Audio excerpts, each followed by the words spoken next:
নতুন ভোটাৰ আইডিৰ কাৰণে এপ্লিকেশ্যন আৰম্ভ হৈ গ'ল। যদি আপোনালোকৰ বয়স 18 হৈ গৈছে তেনেহ'লে আপোনালোকে আজিয়ে নতুন ভোটাৰ আইডিৰ কাৰণে এপ্লিকেশ্যন কৰক। এতিয়া কিন্তু আপোনালোকে ঘৰত বহি আপোনালোকে আপোনাৰ নিজৰ মোবাইলৰ পৰা ভোটাৰ আইডিৰ কাৰণে এপ্লিকেশ্যন কৰিব পাৰিব। কেনেকৈ আপোনালোকে নতুন ভোটাৰ আইডিৰ কাৰণে আপোনালোকে আপোনাৰ নিজৰ মোবাইলৰ পৰা এপ্লিকেশ্যন কৰিব, কি কি ডকুমেণ্টৰ প্ৰয়োজন হ'ব, কেনেকৈ কৰিব লাগিব, এইটো যে সম্পূৰ্ণ প্ৰচেছ ষ্টেপ বাই ষ্টেপ জনাই দি আছোঁ। যদি আপোনালোকে এতিয়াও ভোটাৰ আইডিৰ কাৰণে এপ্লিকেশ্যন কৰা নাই, কেনেকৈ আপোনালোকে নিজে ভোটাৰ আইডিৰ কাৰণে এপ্লিকেশ্যন কৰিব, সম্পূৰ্ণ প্ৰচেছ ষ্টেপ বাই ষ্টেপ দেখুৱাই দি আছোঁ। আপোনালোকে জানিবলৈ হ'লে ভিডিঅ'টো সম্পূৰ্ণকৈ চাই ল'ব, স্কিপ নকৰাকৈ। এতিয়া কিন্তু আপোনালোকে ফাৰ্ষ্ট আপোনাৰ মোবাইলৰ প্লে ষ্ট'ৰ অ'পেন কৰি ল'ব। এতিয়া আপোনালোকে ফাৰ্ষ্ট প্লে ষ্ট'ৰ যাই আপোনালোকে চাৰ্চ কৰিব ভোটাৰ হেল্পলাইন লিখি চাৰ্চ কৰি দিব। অলৰেডি আহি যাব। ইয়াত চাব, ইয়াত যিটো 1 নম্বৰত এপটো আহি যাব ভোটাৰ হেল্পলাইন। এতিয়া আপোনালোকে ফাৰ্ষ্ট এইটো এপ ডাউনলোড কৰি ইনষ্টল কৰি ল'ব লাগিব।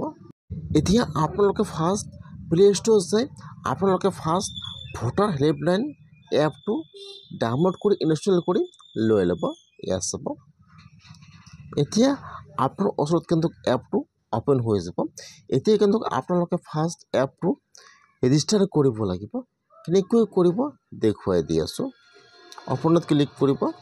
এতিয়া আপোনাৰ ওচৰত এইটো পেজ অ'পেন হৈ যাব এনেকুৱাকৈ। ইয়াত চাব দি আছে ভোটাৰ হেল্পলাইন, অট'মেটিকলি ইয়াত অ'পেন হৈ যাব। আপোনালোকে একো ক্লিক কৰিব নালাগে, আপলোডিং লৈ আছে। এতিয়া এইটো এপ অ'পেন হৈ যাব। যদি আপোনালোকে এপটো ফাৰ্ষ্ট লগ ইন কৰি আছে, ইয়াত চাব দি আছে নিউ ইউজাৰত ক্লিক কৰিব। আপোনালোকে ইয়াত আপোনাৰ মোবাইল নম্বৰটো বহাই দিব। তাৰপিছত আপোনালোকে চেণ্ড OTPত ক্লিক কৰিব। এতিয়াই কিন্তু আপোনালোকৰ মোবাইল নম্বৰটো ইয়াত ৰেজিষ্টাৰ হৈ যাব। ইয়াত চাব ৰেজিষ্টাৰ হৈ যাব। তাৰপিছত কিন্তু আপোনালোকে আৰু এবাৰ হোম পেজত আহিব লাগিব। অহাৰ পিছত আপোনালোকে ইয়াত মোবাইল নম্বৰটো বহাই দিব। মোবাইল নম্বৰটো বহাই দি আপোনালোকে চেণ্ড OTPত ক্লিক কৰিব। আপোনাৰ মোবাইলত OTP আহি যাব। OTPটো বহাই দি আপোনালোকে লগইনত ক্লিক কৰিব। এতিয়া আপোনাৰ ওচৰত এইটো পেজ অ'পেন হৈ যাব এনেকুৱাকৈ। যিহেতু আপোনালোকে নতুনকৈ ভোটাৰ আইডি কাৰ্ড আবেদন কৰিব। 1 নম্বৰত চাব দি আছে ভোটাৰ ৰেজিষ্ট্ৰেশ্যন। এতিয়া আপোনালোকে ফাৰ্ষ্ট সেইটো অপশ্যনৰ ওপৰত ক্লিক কৰিব, ভোটাৰ ৰেজিষ্ট্ৰেশ্যন। এতিয়া কিন্তু আপোনাৰ ওচৰত আৰু এটা নিউ পেজ এতিয়া অ'পেন হৈ যাব এনেকুৱাকৈ। এতিয়া ইয়াত চাব দি আছে new voter registration delete and correction. যিটো আপোনালোকে নতুনকৈ আবেদন কৰিব। ইয়াত যিটো 1 নম্বৰত চাব দি আছে নিউ ভোটাৰ ৰেজিষ্ট্ৰেশ্যন। এতিয়া আপোনালোকে ইয়াৰ পৰা 1 নম্বৰ অপশ্যনটোৰ ওপৰত ক্লিক কৰিব, নিউ ভোটাৰ ৰেজিষ্ট্ৰেশ্যন। এতিয়া আপোনাৰ ওচৰত এতিয়া আৰু এটা নিউ পেজ অ'পেন হৈ যাব এনেকুৱাকৈ। ইয়াত কিছুমান গাইডলাইন দি আছে, আপোনালোকে এবাৰ সম্পূৰ্ণকৈ চাই ল'ব। তাৰপিছত আপোনালোকে এতিয়া অলপমান তলত আহি যাব। ইয়াত চাব দি আছে লেটছ ষ্টাৰ্ট। এতিয়া আপোনালোকে ষ্টাৰ্টৰ ওপৰত ক্লিক কৰিব। এতিয়া এইটো পেজ অ'পেন হৈ যাব। ইয়াত দুটা অপশ্যন আহি যাব। ফাৰ্ষ্ট চাব দি আছে I am apply for the first time. এতিয়া আপোনালোকে ইয়াৰ পৰা 1 নম্বৰ অপশ্যনটো ছিলেক্ট কৰি লৈ ল'ব যে মই ফাৰ্ষ্ট টাইম ভোটাৰ আইডিৰ কাৰণে আবেদন কৰি আছোঁ। তাৰপিছত আপোনালোকে এতিয়া নেক্সটত ক্লিক কৰিব। এতিয়া কিন্তু আপোনাৰ ওচৰত এতিয়া ফৰ্মটো অ'পেন হৈ যাব এনেকুৱাকৈ। এতিয়া আপোনালোকে ইয়াত চাব দি আছে ফাৰ্ষ্ট ছিলেক্ট ষ্টেট। ফাৰ্ষ্ট আপোনালোকে ষ্টেটত ক্লিক কৰিব। ফাৰ্ষ্ট ইয়াত যিটো আপোনাৰ ষ্টেট নাম আছে আছাম ছিলেক্ট কৰি লৈ ল'ব। তাৰপিছত ইয়াত আপোনাৰ ডিষ্ট্ৰিক্টৰ নামটো ছিলেক্ট কৰি লৈ ল'ব। তাৰপিছত যিটো আপোনাৰ এছেম্বলিৰ নাম আছে ছিলেক্ট কৰি লৈ ল'ব। তাৰপিছত তলত চাব দি আছে ডেট অফ বাৰ্থ। এতিয়া আপোনালোকে ইয়াত ক্লিক কৰিব। ইয়াত কেলেণ্ডাৰটো অ'পেন হৈ যাব এনেকুৱাকৈ। এতিয়া আপোনালোকে ইয়াত চাই ল'ব যে ইয়াত যিটো আপোনাৰ ডেট অফ বাৰ্থ আছে ইয়াত বহাই দিব। আপোনালোকে ডেট অফ বাৰ্থত ক্লিক কৰিব। ইয়াত আপোনাৰ ওচৰত কিন্তু কেলেণ্ডাৰ অ'পেন হৈ যাব এনেকুৱাকৈ। এতিয়া আপোনালোকে ইয়াৰ পৰা আপোনাৰ কিমান তাৰিখ, কিমান মান আৰু কিমান চনত জন্ম হৈছে ইয়াত ডেট অফ বাৰ্থটো আপোনালোকে সকলো ইয়াত এনেকুৱাকৈ ছিলেক্ট কৰি লৈ ল'ব। এতিয়া আপোনালোকে ইয়াত আপোনাৰ কি ডকুমেণ্ট আপলোড কৰিব, ফাৰ্ষ্ট আপোনালোকে ছিলেক্টত ক্লিক কৰিব। এতিয়া আপোনালোকে ইয়াত যিটো ডকুমেণ্ট আপলোড কৰিব ইয়াত ফাৰ্ষ্ট ডকুমেণ্ট নামটো ছিলেক্ট কৰি লৈ ল'ব। তাৰপিছত আপোনালোকে তলত চাব দি আছে আপলোডৰ অপশ্যন দি আছে। এতিয়া আপোনালোকে ফাৰ্ষ্ট ডকুমেণ্ট নামটো ছিলেক্ট কৰি লৈ ল'ব তাৰপিছত ইয়াত আপলোডত ক্লিক কৰিব এতিয়া আপোনালোকে ডকুমেণ্টটো ইয়াত ফটো তুলি আপোনালোকে ইয়াত ইমেজটো আপলোড কৰিব লাগিব কেনেকৈ আপলোড কৰিব দেখুৱাই দি আছোঁ এতিয়া আপোনালোকে ফাৰ্ষ্ট আপলোডত ক্লিক কৰিব আপোনালোকে ইয়াত লাইভ ফটো তুলি দিব পাৰে অথবা আপোনাৰ যদি গেলাৰীত আপোনাৰ আধাৰ কাৰ্ডৰ ফটোটো আছে গেলাৰীত ক্লিক কৰিব এতিয়া আপোনাৰ ওচৰত ইয়াত ফাৰ্ষ্ট আপোনালোকে ইমেজটো সিলেক্ট কৰি লৈ ল'ব তাৰপিছত ইয়াত ক্ৰপৰ অপশ্যন আহি যাব এতিয়া আপোনালোকে ক্ৰপত ক্লিক কৰি আপোনালোকে ইয়াত আপোনাৰ ফটোটো আপলোড কৰিব লাগিব আপোনালোকে ফাৰ্ষ্ট ইয়াত আপোনাৰ ইমেজটো সিলেক্ট কৰি লৈ ল'ব তাৰপিছত আপোনালোকে আপলোড কৰি দি দিব এতিয়া আপোনালোকে নেক্সটত ক্লিক কৰিব এতিয়া ইয়াত আহি যাব আপলোড পিকচাৰ এতিয়া আপোনালোকে আপলোডত ক্লিক কৰিব এতিয়া ইয়াত আপোনাৰ ফটোটো যদি আপোনাৰ গ্যালাৰীত আছে ইয়াত আপলোড কৰি দি দিব অথবা যদি আপোনালোকৰ ফটোটো লাইভ তুলি দিব পাৰে আপোনালোকে ইয়াত লাইভ তুলি দি দিব ইয়াত ক্লিক কৰিব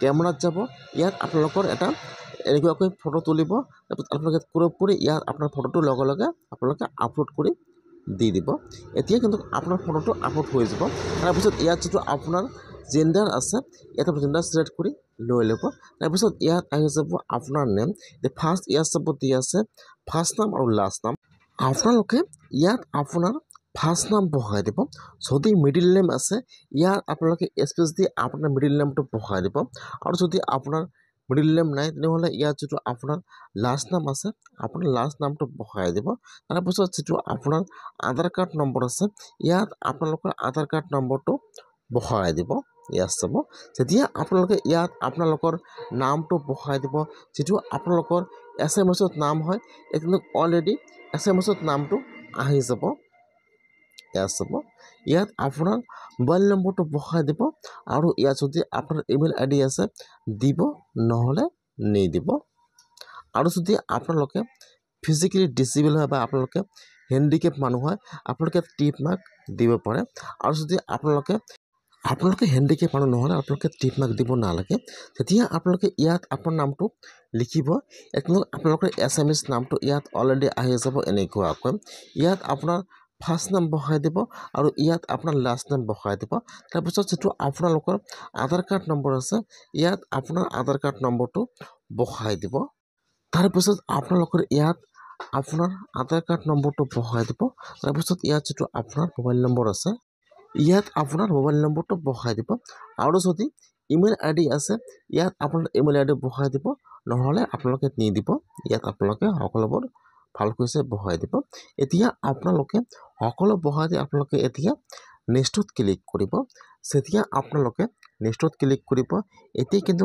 আপোনাৰ ওচৰত আৰু এতিয়া পেজ ওপেন হৈ যাব এনেকুৱাকৈ এতিয়া ইয়াত আহি যাব আপোনাৰ গাৰ্জিয়ান নাম এতিয়া যেটো আপোনাৰ বৰ্তমান যিজন গাৰ্জিয়ান আছে ইয়াত আপোনাৰ ফাৰ্ষ্ট গাৰ্জিয়ান নামটো সিলেক্ট কৰি লৈ ল'ব আপোনাৰ লগত কি ফাদাৰ বা মাদাৰ বা ওয়াইফ এতিয়া আপোনালোকৰ যিজন গাৰ্জিয়ান হয় আপোনালোকে ফাৰ্ষ্ট সিলেক্ট কৰি লৈ ল'ব তেওঁৰ ইয়াত ফাৰ্ষ্ট নাম আৰু লাষ্ট নাম বহাই দিব ইয়াত চাব মই সিলেক্ট কৰি লৈছোঁ ফাদাৰ আৰু ইয়াত ফাৰ্ষ্ট নাম বহাই দিব তাৰপিছত ইয়াত লাষ্ট নাম বহাই দিব ইয়াত কিন্তু অলৰেডি এছএমএছত আহি যাব আপোনালোকে এছএমএছত টাইপ কৰিব আৰু নালাগে এতিয়া নেক্সটত ক্লিক কৰিব এতিয়া আপোনাৰ ওচৰত আহি যাব এড্ৰেছ এতিয়া কিন্তু আপোনালোকে এড্ৰেছটো ভালকৈ চাই বহাই দিব লাগিব ফাৰ্ষ্ট বহাই দিব আপোনাৰ হাউচ নম্বৰ বা বিল্ডিং নম্বৰ বা আপোনাৰ ঘৰ নম্বৰ ফাৰ্ষ্ট যেটো আপোনাৰ ঘৰ নম্বৰ আছে ইয়াত আপোনাৰ ঘৰ নম্বৰটো বহাই দিব তাৰপিছত যেটো আপোনাৰ লোকেশ্যনৰ নাম আছে ইয়াত আপোনাৰ লোকেশ্যনৰ নামটো বহাই দিব তাৰপিছত যেটো আপোনাৰ ভিলেজৰ নাম আছে ইয়াত আপোনাৰ ভিলেজৰ নামটো বহাই দিব আপোনালোকে ইয়াত ইংলিছত লিখিব ইয়াত কিন্তু অলৰেডি এছএমএছত আহি যাব এতিয়া আপোনালোকে ইয়াত আপোনাৰ ফুল এড্ৰেছটো ভালকৈ চাই বহাই দিব লাগিব ইয়াত ভিলেজৰ নাম পোষ্ট অফিচৰ পিন কোড নম্বৰ আপোনাৰ মহল্লাৰ নাম ইয়াত আপোনালোকে ইয়াত কিন্তু এটা ডকুমেণ্ট আপলোড কৰিব লাগিব আপোনাৰ এড্ৰেছ প্ৰুফ ফাৰ্ষ্ট বহাই দিব আপোনাৰ ঘৰ নম্বৰ তাৰপিছত বহাই দিব আপোনালোকৰ লোকেশ্যনৰ নাম তাৰপিছত বহাই দিব যেটো আপোনাৰ ভিলেজ বা ওয়াৰ্ড নম্বৰ নাম আছে ইয়াত বহাই দিব তাৰপিছত ইয়াত আপোনাৰ পোষ্ট অফিচৰ নামটো বহাই দিব তাৰপিছত ইয়াত আপোনাৰ পোষ্ট অফিচৰ পিন কোড নম্বৰটো বহাই দিব পোষ্ট অফিচৰ পিন কোড নম্বৰটো বহাই দিব তাৰপিছত ইয়াত আপোনাৰ মহল্লাৰ নামটো বহাই দিব এতিয়া আপোনালোকে ইয়াত ডকুমেণ্ট ছিলেক্ট কৰি লৈ ল'ব। ছিলেক্টত ক্লিক কৰিব। আপোনালোকে ইয়াত যিটো আপোনালোকৰ ডকুমেণ্ট আপলোড কৰিব এড্ৰেছটো আপোনালোকে ফাৰ্ষ্ট সেইটো ডকুমেণ্ট ছিলেক্ট কৰি লৈ ল'ব। মই কৰি দিম আধাৰ কাৰ্ড। এতিয়া আপোনালোকে ইয়াত আপলোডত ক্লিক কৰিব। এতিয়া আপোনালোকে ইয়াত আপোনাৰ ডকুমেণ্টটো আপলোড কৰিব লাগিব। গ্যালাৰীত ক্লিক কৰিব। তাৰপিছত আপোনালোকে ইয়াত ছিলেক্টত ক্লিক কৰিব। ইয়াত আপোনাৰ ফটোটো আপলোড কৰিব। ফাৰ্ষ্ট ফটো ছিলেক্ট কৰি লৈ ল'ব এনেকুৱাকৈ। তাৰপিছত আপোনালোকে এতিয়া আপলোডত ক্লিক কৰিব। এতিয়া নেক্সটত ক্লিক কৰিব। এতিয়া যিজন আপোনাৰ গাৰ্জেন আছে ইয়াত আপোনাৰ গাৰ্জেন নামটো বা আপোনাৰ গাৰ্জেনটো ছিলেক্ট কৰি লৈ ল'ব। তাৰপিছত ইয়াত গাৰ্জেনৰ ফুল নামটো বহাই দিব আৰু যিটো গাৰ্জেনৰ ভোটাৰ আই ডি কাৰ্ড নম্বৰ আছে ইয়াত ভোটাৰ আই ডি কাৰ্ড নম্বৰটো বহাই দিব। তাৰপিছত আপোনাৰ নেক্সটত ক্লিক কৰিব। ইয়াত অলৰেডি ষ্টেট নাম আসাম আহি যাব। তাৰপিছত ইয়াত যিটো আপোনাৰ ডিষ্ট্ৰিক্টৰ নাম আছে ছিলেক্টত ক্লিক কৰি ইয়াত আপোনাৰ ডিষ্ট্ৰিক্টৰ নামটো ছিলেক্ট কৰি লৈ ল'ব।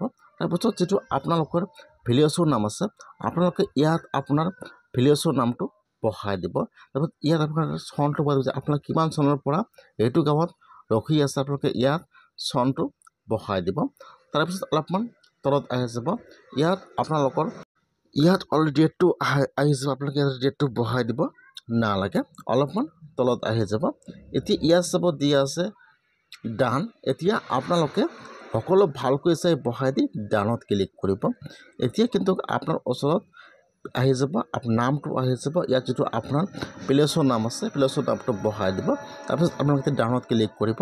এতিয়া কিন্তু আপোনাৰ ওচৰত ফৰ্মটো অ'পেন হৈ যাব এনেকুৱাকৈ। আপোনালোকে ফৰ্মটো সম্পূৰ্ণকৈ চাই ল'ব যে সম্পূৰ্ণ ফৰ্মটো সঠিক হৈ আছেনে নাই। আপোনালোকে ফৰ্মটো চোৱাৰ পিছত ইয়াত চাব দিছে ছাবমিট। এতিয়া আপোনালোকে ছাবমিটৰ ওপৰত ক্লিক কৰিব। যেতিয়া আপোনালোকে ছাবমিটত ক্লিক কৰিব নহ'লে কিন্তু আপোনাৰ এপ্লিকেশ্যন ছাবমিট ৰেফাৰেঞ্চ নম্বৰ আহি যাব। আপোনালোকে ৰেফাৰেঞ্চ নম্বৰ আপোনাৰ ভোটাৰ আই ডি কাৰ্ডটো ডাউনলোড কৰিব লাগিব। যদি আপোনালোকৰ বয়স 18 হৈছে তেনেহ'লে আপোনালোকে এনেকুৱাকৈ নিজৰ মোবাইলৰ পৰা নতুন ভোটাৰ আই ডি কাৰ্ডটো এপ্লিকেশ্যন কৰক। বৰ্তমান কিন্তু ভোটাৰ আই ডিৰ কাৰণে এপ্লিকেশ্যন আৰম্ভ হৈ গৈছে। আপোনালোকে আজিয়ে ভোটাৰ আই ডিৰ কাৰণে এনেকুৱাকৈ নিজৰ মোবাইলৰ পৰা ঘৰত বহি এপ্লিকেশ্যন কৰক।